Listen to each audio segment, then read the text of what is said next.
On Second Shot, we tackle 2 new headlines every week to find out what kind of wisdom the world is dishing out today. And we want you to be a part of that. When you see a headline you want to take a second shot at, or if you're looking for advice, or just want to tell us what you think of the show, email us at secondshotcast@gmail.com. If you like what you hear, rate us on iTunes. This helps us move up in the ratings so more people will see us. And if you want to hear more, subscribe to the show so that the new episodes will get straight to you every single Friday. We love you. Thanks for listening and enjoy.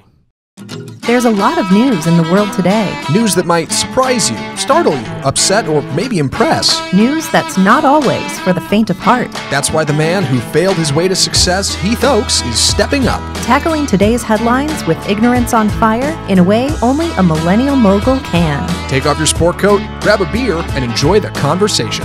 This is Second Shot with your host, Heath Oaks.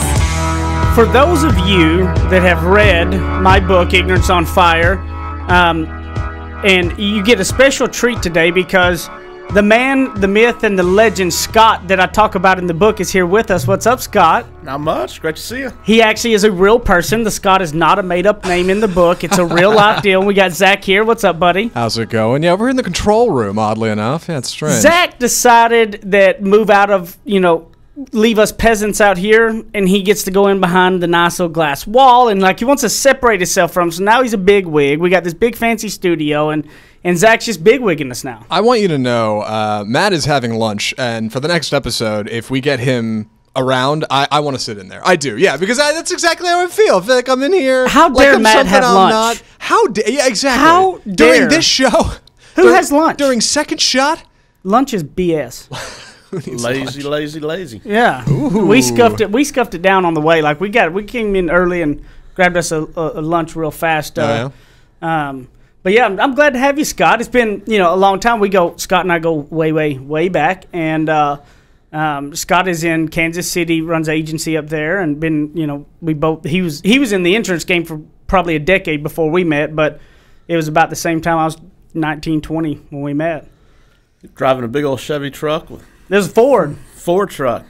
Big black one. Rolling smoke, baby. Rolling into Three Forks. Yes, I really rolling into Three Forks. Absolutely. I was one of the first nights we met. Yeah. There's Bentleys, Mercedes, and then you yeah. got this big black jacked up F-250. And I think I was driving a Plymouth Horizon or something like that myself. Probably a Ford Taurus. I mean, pretty Ford Taurus. Yeah. Nothing wrong with a Ford Taurus. It's a good car. Hey, come on now. Yeah. No, that's funny. I'm glad to have you. This will be fun. And in third segment, we'll get into a little bit more so you can tell everybody a little bit more about you. But we're going to banter just like we do any other conversations we've had for a long time. Hang on. Going to be a fun ride. This first one is going to be pretty hilarious, I must say. I about died laughing whenever I just glimpsed at it and saw it. So, Zach, why don't you take it off with us? Yes. The headline is, Tennessee grandma brings Doritos bag full of drugs to prison. Tennessee grandmother was arrested after she brought a Doritos bag full of drugs to prison, but told police her grandson had tricked her into bringing the banned item. She was visiting her grandson, Cody, an inmate at Shelby County Division of Corrections. When she slipped him a bag of Doritos, an officer went over, asked the duo what was going on, had her hand the bag over, and sure enough, found a bunch of bad stuff in there. Yeah. So what do you think about this? There's so many bad things. Well, number one, doesn't it seem like that story is perfect fit for Tennessee? If that happens, don't you think that's Tennessee, right? So why's it got to be Tennessee? I don't know. Just something about it goes, you know what? Of course it would be Tennessee. Right. I grew up in Arkansas, so. That's worse. And I can say that because I'm from East Texas, so it goes the same way, right? The other thing is the grandson screwing his grandma. Really? That's dirty. Right? Oh yeah, and to be clear, there was a lot of stuff in here. He had 5 different kinds of drugs in there, multiple grams of each one. I don't know if I should be specific and read it. Really, the question I got to ask first off, I guess she wasn't very familiar with Doritos. They're not particularly they're particularly airy chip. They're not very chunky. So when you're holding the bag of Doritos, you got to wonder, right? Hey, with all the new flavors, it's just the flavor of the month. Yeah. There is always a new flavor, isn't there? Yeah. When I read this, I thought about it. That old thing of don't judge a book by its cover. You never know. You never know what you got. And you know what? In our world, it's big time because a lot of these people say they only recruit, quote unquote, quality people. For instance, quality it may not always look on the surface as quality. It's the inner quality you got to find, and you can't ever judge something that you really don't know. And it's hard to do Would you agree? I mean, that's very difficult to do, to get past the biases of the initial look or thought or preference or something, you know? I mean, that's crazy. We're taught as little kids to judge the book by its cover. Yeah. And when we get into sales, you got to go to college. We're given resume after resume, and hey, you're taught to look for this, look for that, look for that. None of it talks about looking for heart. Yeah. None of it looks about what am I willing to do to be better than I am today. Yeah. And absolutely. Well, and I think in today's society in general, you know, I mean, we've all, you know, there's always been judging of people of all kinds of things. And, you know, what I found out whenever I got out of kind of the little bubble that I grew up in, you know, which is a great bubble, but it was just a small bubble, there's not much else, was that it's not about the outside of anything, whether it's color, whether it's religion, whether it's race, whether it's all of those things. It's all about somebody's inner, you know, and it doesn't matter if they come from any of those. You can't judge just by the look. You know, how many people, you can look at that Doritos bag if old grandma comes walking in there. Right. But how many times do we walk by somebody and not have a conversation just because we're afraid of what they're wearing or what they're looking like? Because they're different. They're different. They're different than us. Afraid to get outside my own little box. Yep. And it could shock you once you get to, I mean, we talk about it whenever we started together. I was 20 years old, 19 or 20, and I may have looked 12. I mean, let's be real. 12. You know what I mean? I had diapers that I was about to put on you after dinner for my little baby that was in the car. Yeah. It's like no joke. I mean, I literally looked like a kid. And I mean, I was a kid, and I looked even younger. And a lot of people would have judged that. A lot of people would judge my accent as being, you know, not a very intelligent person, which I'm not. But you judge those things and think you can take these biases of people in general when you can't do that. But how do you get out of your comfort zone with that? How do you get yourself, if you're somebody who catches yourself judging something, how do you kind of work yourself out of that? It's got to be purposeful. Got to be purposeful action. You've got. What do you mean by that? You've got to literally go into a day saying, "I'm not going to read the book by its cover per se." Yeah. But you've got to be purposeful. That, you know what, I'm going to initiate a conversation with this person at the coffee shop next to me, even though they look a little bit different. Yep. And they may have been there month after month after month. Yeah. And you're afraid to say something to them, or they look a little bit different. I think you've got to make it a purposeful action so that you can then see the benefit behind it. And all of a sudden it opens up conversations that you... And don't you think that in like our type of walk that we come in contact with so many different types of people so often, that's what's helped us be more of a open, because I know you as well.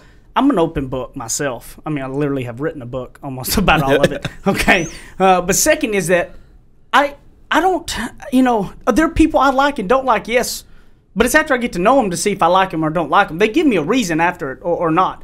And I think that if we would take more time to, just because maybe you're a Democrat, maybe somebody's a Republican, just because they're Republican and you're Democrat saying, oh, I don't like them, why don't you get to know them? You probably have a lot more in common than you think.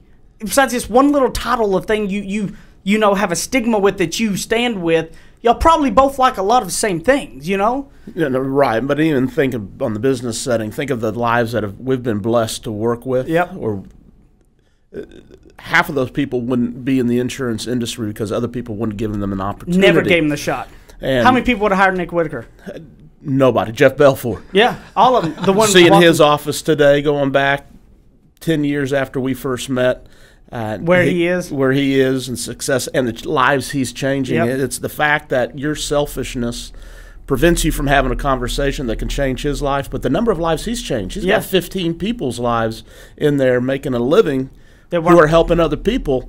It's a cascade effect that unless you take that opportunity to say, how are you? One of the fastest off to a start salespeople that we had was Nick Whitaker. Came into an interview, and he was about 19, with some tore up. He actually had some khakis on, but they were worn out pretty wholly. Nirvana T-shirt tucked in with his spiked up hair. The kid couldn't spell insurance.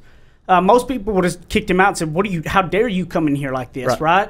Well, we hired him, and he was rock star beyond rock stars. Went with me to Florida as a trainer with me and killed it there. I mean, now he's selling Jesus to everybody. He's a minister for East West, doing big things, selling God everywhere. Most people would have turned him away because of just his original look. Right, absolutely. Which is a sad thing. So I want to challenge everybody out there. stop judging people by maybe this one belief they got or don't have. You can find common ground with people if you open up your heart with love, and if you open it up with a book of, I want to get to know people versus just because they're a Democrat, I hate them, or just because they're a woman or black or white or Asian or whatever. Get to know them first, and then you can hate them afterwards if you don't like them, but get to know them. Judge them by the back cover versus Judge them the front. by the back cover, not the front. And you know what? Grandma, you better check her when she comes into jail next time. Grandma was loading around a lot of pot. I mean, all kinds of pot, coke, meth. Oh, yeah, yeah. I mean, Grandma wasn't playing. She didn't just have a couple of grams of pot. This woman had meth and some. I mean, look. If she done it, she did it big, right? We're gonna be right back in a minute for the second segment of Second Shot.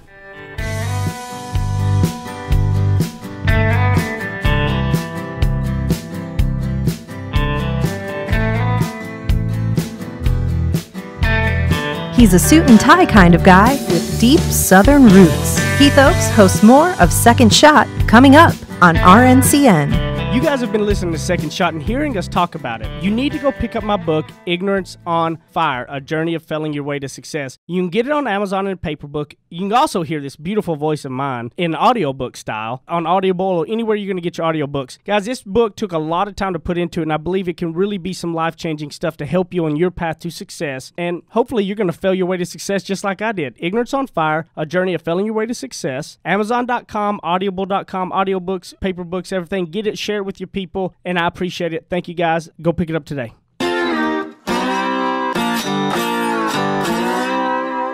Ready? Aim. Fire. Second Shot is back for another round on RNCN. Yeah, right as we got to come back at it, my phone decides to take off ringing when I had it on silent. I don't know how that happened. I had no idea how that happened. No, it's not my fault. Hey. I'm not taking responsibility. Somebody else touched my phone, not me. Taking responsibility is tough these days, man. That's what I'm here for. Yeah. Just blame Scott. Yeah, blame it all on Scott, and it'll all work out just There you go. fine. Just put my name on the trophy. Put my name on the trophy.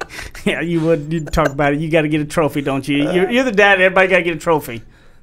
Oh, it's there's some dads out there like that. I got a 10-year-old playing ball. Yeah. No, I want my kid to feel the pain of losing. Yeah. Which she won't, because she's going to be a rock star and never lose. Oh. I'm just kidding. Joking. Ha-ha. Funny. Calm down, everybody. Hey, don't change that mentality. Calm down. With the lowest lows come the highest highs, right? That's what it's all about. Yeah. Yeah. Now, this next one, I think I just got pure joy in my heart when I saw this video. I literally think it was just such a joyous, awesome moment for me because I just loved it. I thought it was the best thing in the entire world. Well, you must have relived a lot of your childhood. Now, mine were beatings. I know your dad. Yeah, exactly. Yeah, I wish my dad would have made me run. Hey, that reminds me. I want to ask you about this. You said beatings. When I was a kid, I got a belt. You got a switch, I did too. paddle. What'd you get? Belt. Yeah. I was a belt kid. Yeah, that was me. Didn't Yeah, take many of those. Yeah, I was sharp. Oh, it took a lot for me. No, we got a paddle ball every birthday, every Christmas. That ball was gone before too long. Exactly. Oh, Turned right into a paddle.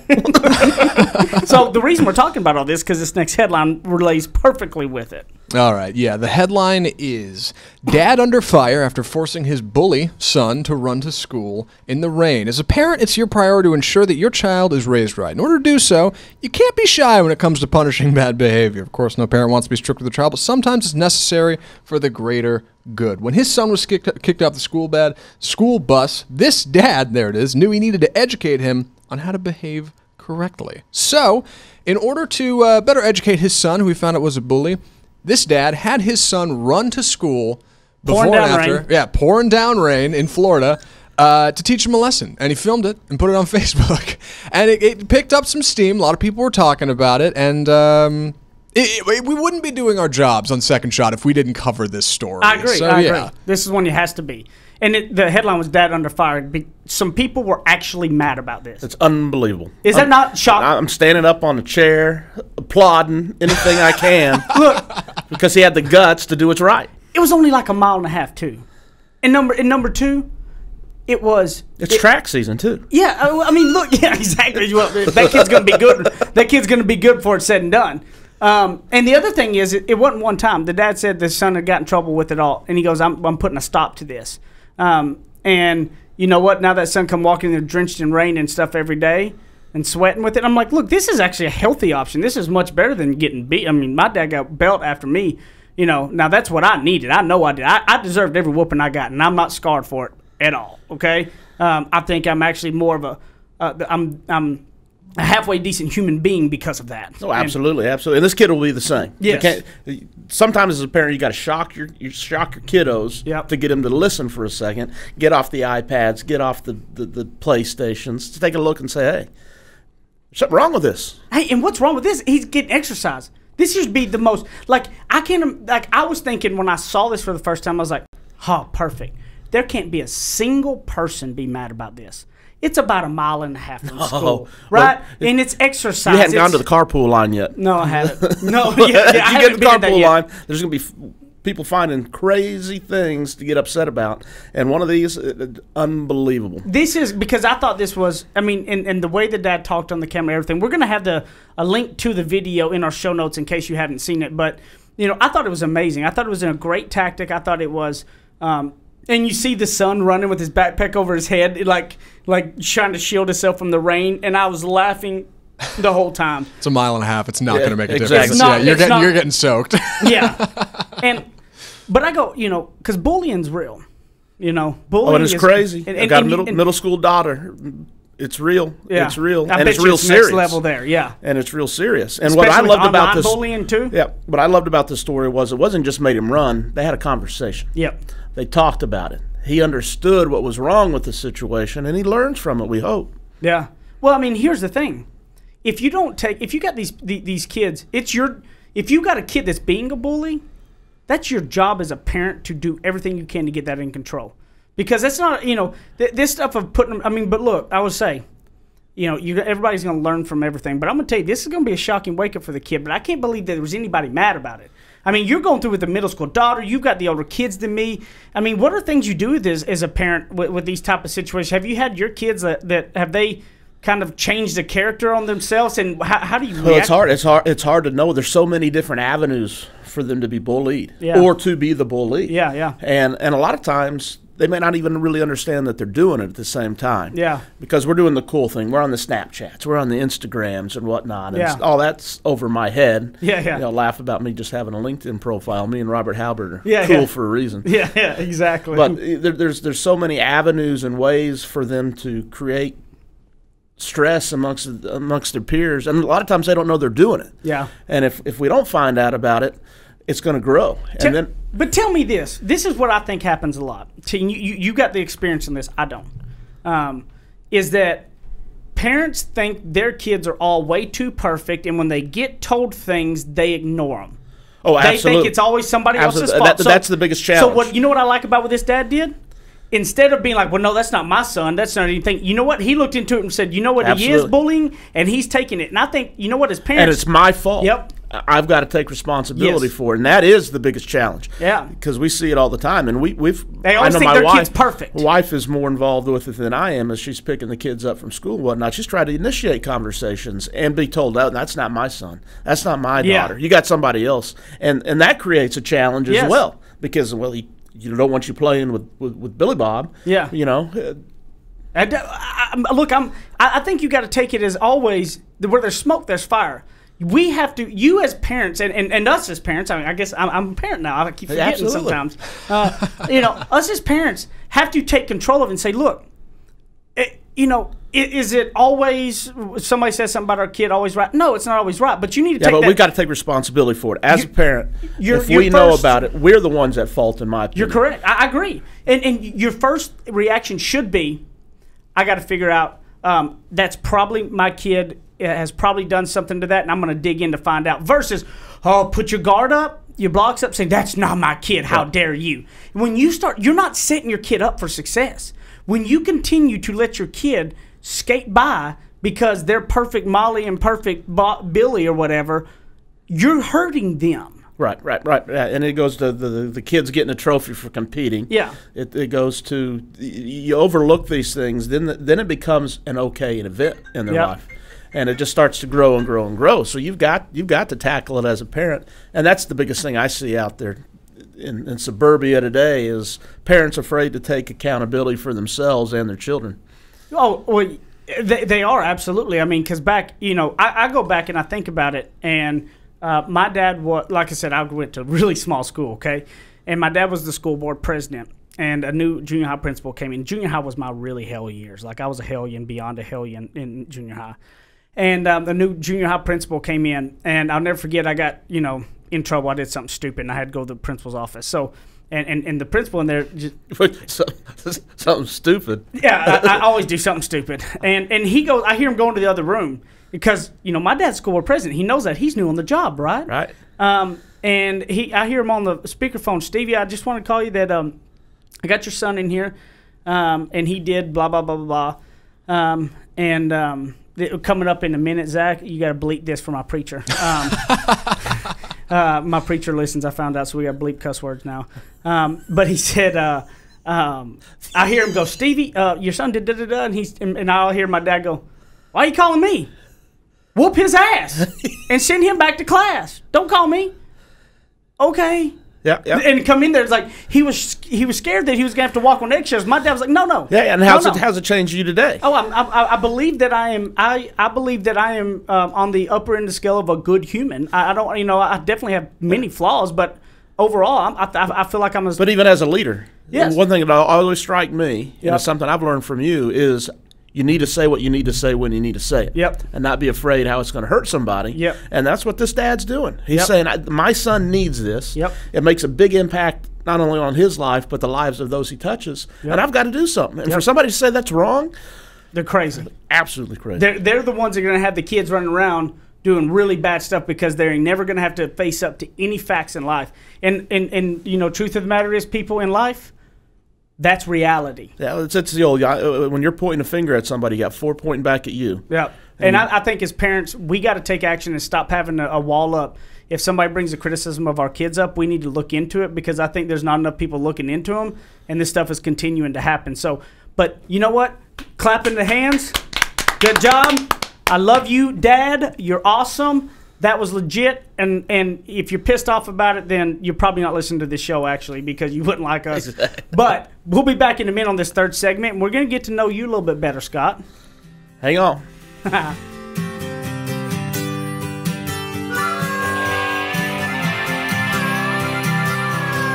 Now that's what I call ignorance on fire. More of Second Shot with Keith Oakes still to come. Hear ye, great news for all of you guys. Colonial Life is hiring some salespeople from all over the country. No matter where you are in the United States of America, if you're looking for a sales career, if you want to just learn more about what Colonial Life does, send an email to mbeltran@coloniallife.com, mbeltran@coloniallife.com. We'll get you set up with the right people you need to talk to and see if you're going to win that job. If you're in the Metroplex area, great. If you're in St. Louis, great. We're going to have office there for you. mbeltran@coloniallife.com and change your career today. Kick off your boots or suit up. The choice is yours. Welcome back to Second Shot on RNCN. Now, Scott, you know that's me. That's my recording me playing the guitar. Yeah. What? Pull my left leg and plays Jingle Bells. Man, I was hoping I could really trick you, like thinking maybe since we hadn't seen each other in a while that I've learned guitar and it would trick you and you would think it and believe me. Flying airplanes, playing guitars. I do fly airplanes. I'd rather listen to you play the guitar. Yeah, but you don't want to get in the plane with me? Not yet. Oh, Scott, that's wrong. I'd fly with you, not. Yeah. Did you ever get with Joe? Did you ever fly with a guy we know that got me into flying? Joe Fernandez was. He was the one who got me into flying. I hadn't been on many small planes, but one of the first experiences was a little corporate jet. We're flying to a meeting down in Orlando. Yeah, because that Scott's kind of a big deal. He flies around the corporate jet and all. Just nonchalantly throws that out there. Oh, the corporate jet. Exactly. Yeah, no big thing. We've had some highs and lows, and this was one of the bigger highs. But we there are two corporate jets and two sets of us leaving, and we're supposed to leave first. We did, and they said minor challenge with the airplane. And so the other one takes off. That's always really nice to hear. And they say, "Well, we're going to go ahead and do this, but we can't fly to Columbia because we got to be at a lower altitude. So we're going to fly real low into Chattanooga, get the plane fixed after you've flown from Orlando to Chattanooga, Tennessee." And yeah, that was a fun ride. Knowing you're on a plane that's got to get fixed, going somewhere, that can be interesting. Just a minor challenge. So, as guys, you know, the third segment, we typically will take emails and all. And again, it's secondshotcast@gmail.com.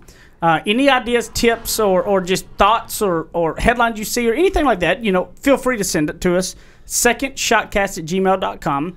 But on this third segment, since Scott's new to the show, I want Scott to kind of tell a little bit of, so you guys get to know who he is, tell his story and where he's been and what he's been through and where he is now, and we'll kind of dig into some of that. So anchor away, Scott. Wow, where do I start? I'm going to end with the corporate jet and start with walking uphill both ways. Yeah, with no shoes on your feet. With no shoes. And no, it's been a fun ride, How long have we known each other? About 10 years now or so. Yep. And, really a lot of my experience in learning how to work with people and systems and things. I'm a systems guy. Had the opportunity to work with Oklahoma State Athletics. Worked with football and basketball and baseball programs there. But you graduated in Dallas, right? Yeah, Plano Senior High many moons ago. I think when I graduated, you were probably literally still in diapers. Probably. And so I'm the old man. It's nice being around you because everybody thinks I'm younger than I am. Yeah.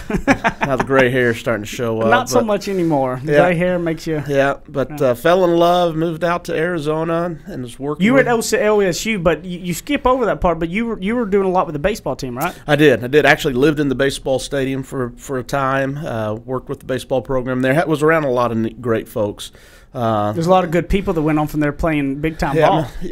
Tom Holliday was the head coach at the time, so Matt Holliday, who was with the Cardinals forever, is now with the Yankees, was going through high school at the time. His brother was an All-American for us, the head coach, John Farrell, who's was with the Red Sox as their manager, won a World Series. How long did you actually live in the stadium? A little over a year. Now, Zach, can you tell me that's not pretty cool? Zach doesn't care anything about sports. No. But it would be pretty cool. You said that earlier, and all I could think was like, well, that must be like a turn of phrase. You didn't actually live in the stadium.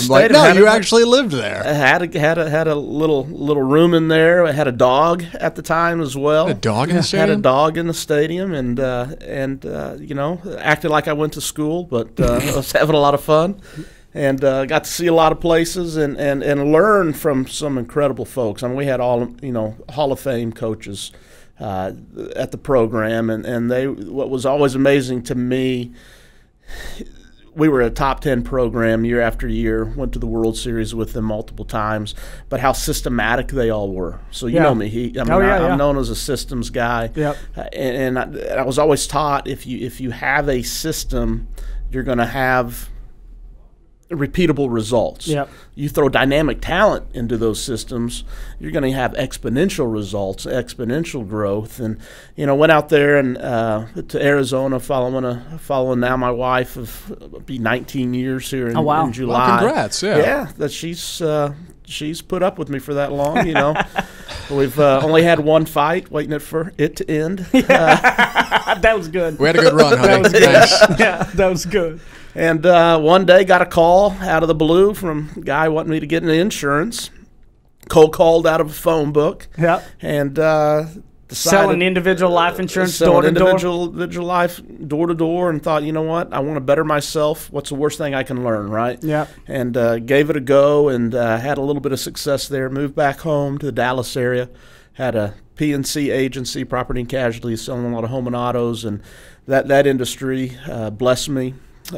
Grew, but had some thread of discontents, and then we kind of hooked up as had a common manager and became friends, and then decided, hey, let's get together. And it was really as we got together, the thunder and lightning took off, and we made some things happen. But after that, obviously, you went out to Florida. It moved me out to home office, and was there about a year and a half, and then got back to the field.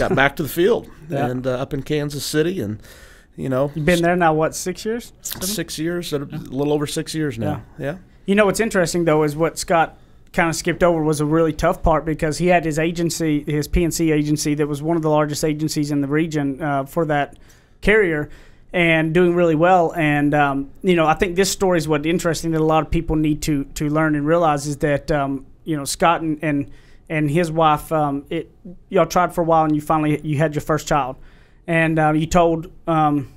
What was it? It was our first. Yeah, it was the first. Okay, so it was the first, and you told the manager, the person with that carrier, because you owned your own agency, but it's like a franchise. So told him, said, look, I'm basically going to take about a month off, because I want to, we weren't going to have kids, and we're having one, so I'm going to be there with my wife. Absolutely. And what did he come in and tell you? Well, I'm a business planner, right? Yeah. We always have a write things down on paper, what we're going to do, when we're going to do it, measure the results, and we spent, goodness, at that time 6-7 years building a nice agency, making far more money than I ever thought I would. Yeah. And finally we're able to be blessed, and we went through some challenges and had lost one along the way as we were trying to get that done, an emotional process. Yep. And we're blessed with our daughter, and went into that year saying, I'm not gonna do the nights and weekends for about 6 months. I need to be there to change the diapers. This may be the only opportunity we have. You've sacrificed yourself to get to that point, to make this kind of income, to have it rolling so that you could do this. Absolutely, because in that world, if you're not spending 4 or 5 nights at a kitchen table in an evening, you're not going to be growing your agency. And at the same time, I was willing to sacrifice so I could do those things and be there at the house. And who knows if we have another opportunity. And we're about 2 months in. I was getting an audit on my security side of the business, just a routine deal. And manager came in, threw the numbers down on the table, and said, "How do you sleep at night with the amount of money you're making right now?" Which was really, like would be shocking money to anybody else. It was good money. Yeah, totally. But kind of tell him can he sleep at night because of the money he's making. Right. And the end of it was I hadn't written as many life policies. Well, yeah, you were taking care of your wife and kid. He didn't qualify for a trip, and it was my fault. Yeah. And that changed the way, how it impacts me today. Is my goal is to help somebody reach their personal goals. That's my whole responsibility, is understand what they want, help them to get there. And when we do so, they're going to be happy. I'm going to be happy. Because that guy was looking out for his own interest, really pissed you off enough, and you said, I'm out. You sold your agency, the other guy, and then Scott and I both at the same time went to work, got contracts through this guy in the insurance world. It's like a franchise almost thing, and screwed us both. We were still some scars today. Yeah. That's definitely in the book, right? It goes on fire. I remember that. And it was much more detrimental to somebody like Scott, because he had a wife and kid. Me, I didn't. So losing everything and sleeping on friends' couches wasn't, it was just me. Didn't hurt as much. Yeah, it didn't hurt. But at the same time, we wouldn't be who we are today had we not gone through that process. And we wouldn't have met. Absolutely. And Scott and I came together, like you said, as thunder and lightning, basically. And with Scott, I learned the systems and the processes, because Scott will tell you I was a complete raw talent. I was a raw, unorganized, but I could wing it. Yeah, well, and you need that. And I needed more of that in my life. But I needed more structure. Right. And that's why it was so perfect, because Scott taught me structure. Yeah. Scott taught me how I could do things to help repeat it myself versus not being able to. Yeah, take it from going accidental. Yeah. Into, yeah, absolutely. Again, purposeful actions, as we went through. And then, so now we're up in the Kansas City area. We've got a couple kiddos, middle schooler. And how old is Tatum now? Tatum is 12 years old. Can you believe that? That's shocking. That's crazy. Still got the picture of coming out to her, I think it was her third or fourth birthday party, yeah. Still got some of that makeup kit. Yeah, that's fun. And what's really cool, too, Zach, is that when we had Brighton, his daughter, Tatum, made Brighton a burp cloth and a blanket. She actually made it, sewed it, and everything. And I was telling Scott, I said, she needs to make these, because they were actually genius. Yeah. They were actually the ones we used because they were big enough and they stayed. And she actually had it shaped in a way that it went around your neck. It was amazing. I was like, really? I called Scott and I said, Scott, did Tatum really make this? Or I run my own little sweatshop now on the side.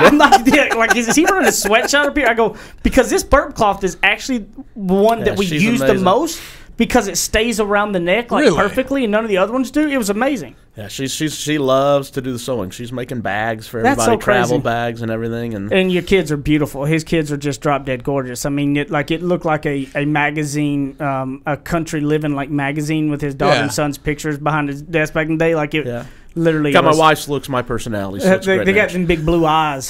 How old is Tatum, you said? She's 12, so she's 6th grade this year. Man, no way my parents would have let me around sewing needles when I was 12. Would you poke somebody's eye out? Oh, probably my own. Yeah, that's probably how that would have gone. Yeah. You know, we combat that with baseball bats on the other side of it. There you go. Yeah. Work out that aggression. I'm just glad you got to come in and we got to see each other, hang out some for a little while, coming in visiting this family and stuff. And one of the good things is that we're going to have you on the next episode as well, I believe, and and get to know you some. But it's crazy how the journey can go. To and fro. We were talking about it the other day on the way to home office one time. I didn't have my hair done, and Scott looked at me and goes, "Oh, my God, you look like a 5-year-old kid now." 6 months of not shaving, had a little peach fuzz. You can almost see on film. A little bit of peach fuzz, yeah. So that's why when I could actually grow a beard at 29, I actually grew it and kept it because I could never do it. So, right. I guess it'd be like a Robert Halbert here, but where can they find you at on social media? LinkedIn. Scott Wintory, Wintory. LinkedIn only because he's like Robert and they don't like to be social media at all. Glad to have you, buddy. I appreciate the invite. Yeah, and look me up at Heath Oaks at Ignorance on Fire as always. Send us emails, secondshotcast@gmail.com. Share it with your friends. Leave us a rating review. We need your help in that area. Secondshotcast@gmail.com. Love y'all. See y'all next time.